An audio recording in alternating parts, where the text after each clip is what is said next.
You thought this was a demo about trees and recursion, but it's not. Surprise! It's a demo about data abstraction. Data abstraction makes it possible to change the data representation. Let's look at how we got to the representation we're using, which is a tree containing tags and words. We started with what was in the file, lines that look like this. We then converted that into a list of tokens, which was the same content, but both the lines were put together into one long list, and the parentheses were separated out. Then we used a recursive function to build a tree from this list. But was that really necessary? I don't think so. This list was a perfectly good representation of a syntactic parse already. We didn't ever really need to build a tree and do all the complicated recursion involved in doing so. Instead, we could have represented a sentence and its syntactic parse as this list of tokens. Fortunately, since we use data abstraction throughout, making that change is not very difficult. Let's take a look.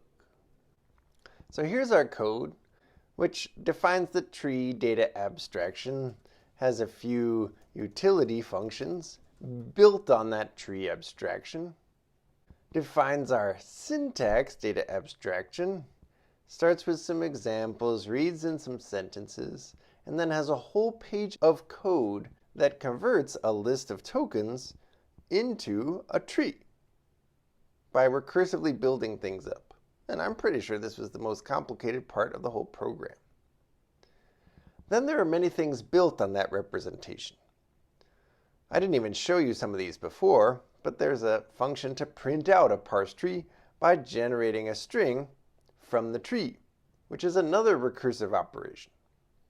There's a function to write down the words encoded in a tree, which goes through all the leaves and adds them to the word string. And then there's our sentence generation system, with the recursive tree generator, the function that goes through and does that for random trees, and the support functions that build up an index so that that can be done. It's a long program. In fact, if we count the lines in this program, we'll find there are 213.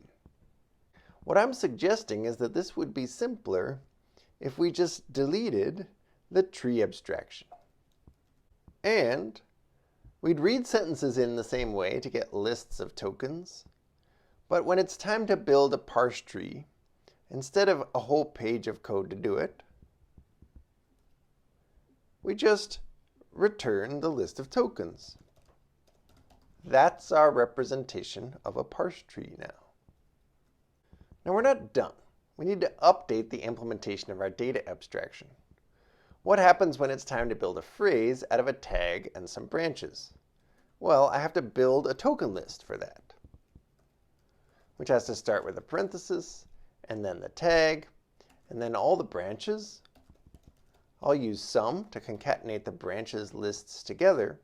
In this case, I'm assuming that each branch is a list of tokens, and so the list of branches is a list of tokens, which is now just one long list, and then I need a closing parenthesis at the end.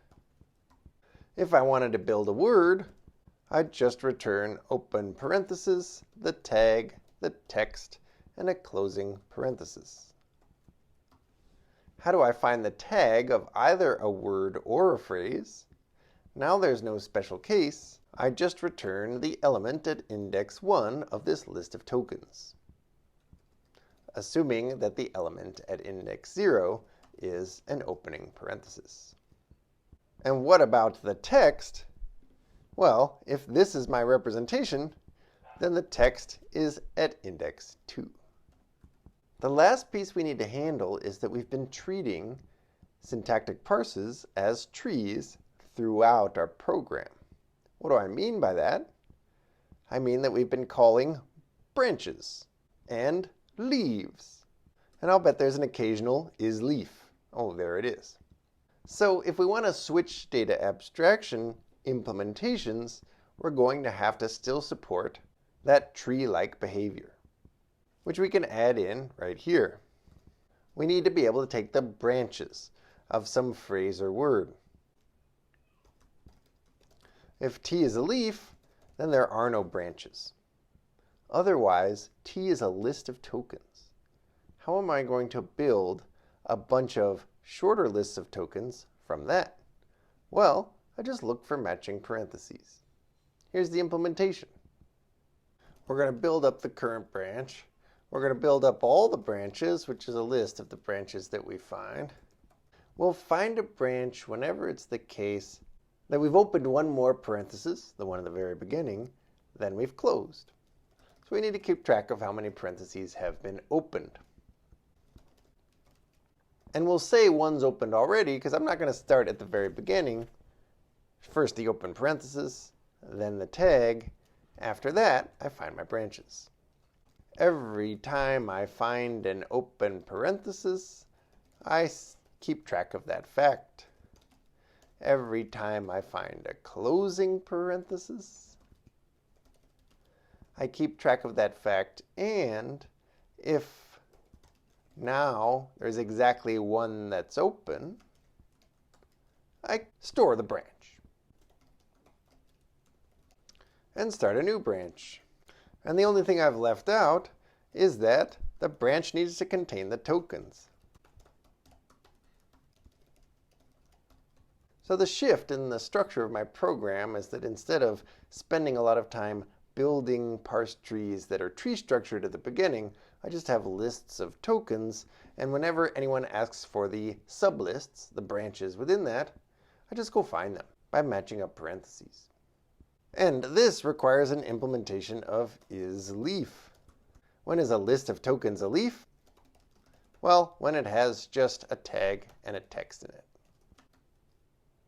So could it be the case that with this major change in the data representation, all of this code down here still runs?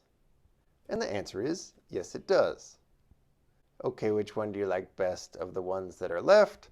Know which dog, yada, yada, yada, diaper. And that, I think, is the power of data abstraction.